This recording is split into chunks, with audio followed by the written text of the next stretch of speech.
Pernah tak korang tengok orang barat yang terkejut dengan benda yang bagi kita biasa je? Tapi kali ni, lain macam sikit. Seorang penstream terkenal dari Amerika Syarikat, iShowSpeed, ataupun nama sebenarnya Darren, baru-baru ni buat jelajah ke China, dan apa yang dia lalui sepanjang perjalanan tu memang luar jangkaan. Kalau sebelum ni kita kenal Speed dengan perangai dia yang over, kelakar dan kadang-kadang pelik. Tapi bila dia sampai di negara penuh teknologi ni, dia sendiri tak mampu sembunyikan rasa kagum dia. Hari ni, jom kita ikuti perjalanan Speed di China dan tengok sendiri teknologi-teknologi canggih yang buat dia terkedu, terpinga-pinga dan terjatuh kolam. 1.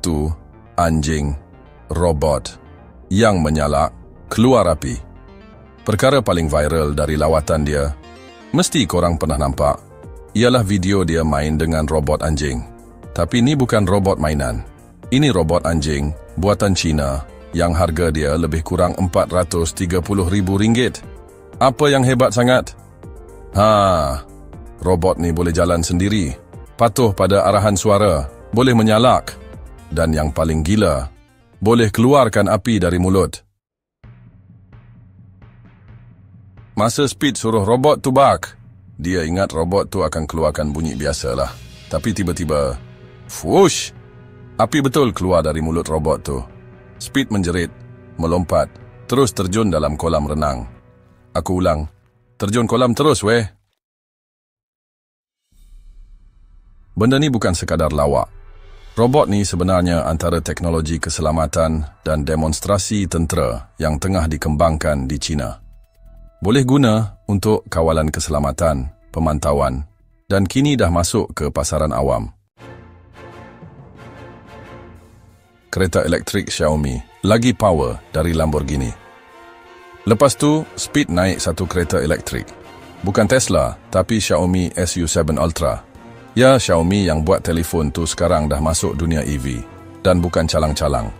Kereta ni bukan saja canggih, tapi boleh pecut dari 0 ke 100 km sejam dalam 1.92 saat je. Itu lagi laju dari Lamborghini Huracan yang Speed sendiri pakai kat US.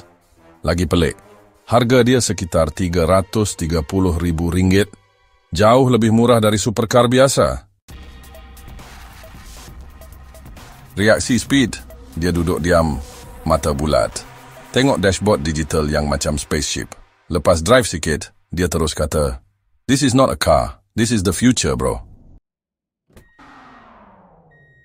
Interior dia ada skrin sentuh besar, sistem AI kawalan suara, dan boleh pandu sendiri dalam sesetengah keadaan. China memang tengah all out untuk kuasai dunia EV, dan kereta macam SU7 ni jadi bukti mereka serius. TikTok? Nope. Ini Douyin. Satu benda yang buat Speed terpaksa ubah cara dia buat konten ialah bila dia sedar YouTube dan TikTok tak boleh diakses di China. Jadi dia pun buka akaun di Douyin, versi tempatan TikTok di sana.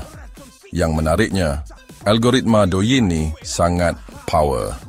Dia terus disajikan dengan konten yang dia suka, lawak, bola, makanan dan reaksi orang Cina terhadap dia.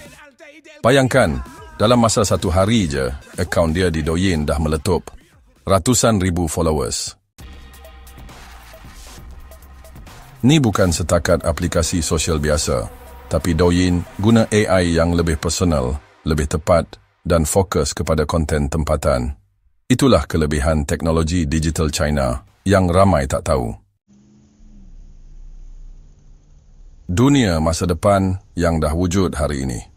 Dalam satu sesi live, Speed sempat tunjukkan kawasan bandar di China yang menggunakan teknologi bandar pintar. Di situ, segala-galanya dikawal oleh sistem AI. Masuk bangunan, guna pengecaman wajah. Trafik, diurus AI tanpa polis trafik. Nak naik MRT, tak perlu kad, scan muka pun boleh jalan. Semua ni bukan pameran atau tes. Ini dah jadi realiti harian di bandar-bandar besar China. Speed nampak macam budak baru belajar naik bas Dia terpegun dengan setiap sistem yang seolah-olah tak perlukan manusia untuk berfungsi. Selain teknologi yang boleh nampak secara fizikal, China juga bangunkan teknologi dalam diam yang sangat hebat. Salah satunya ialah talian internet terpantas di dunia, mencecah 1.2 terabit sesaat. Bayangkan, 150 filem boleh dimuat turun dalam masa 1 saat. Gila, tak? Tak cukup dengan tu, mereka juga bangunkan komputer kuantum yang boleh buat pengiraan 100 trilion kali lebih laju dari komputer super biasa. Teknologi ni mungkin belum speed cuba secara langsung, tapi dia dah masuk ke dunia yang teknologinya bukan setakat maju, tapi futuristik.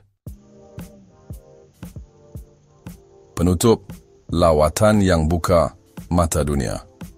Apa yang kita boleh rumuskan dari jelajah iShowSpeed ke China ni?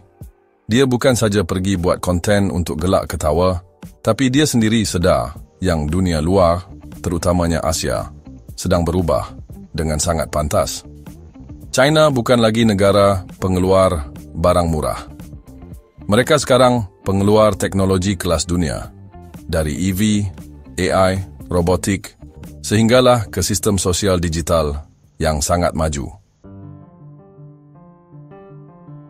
Dan Speed, walaupun terkenal dengan gaya hyper dan tak serius, akhirnya menjadi cermin kepada penonton barat, menunjukkan yang Asia, terutama China, bukan boleh dipandang ringan.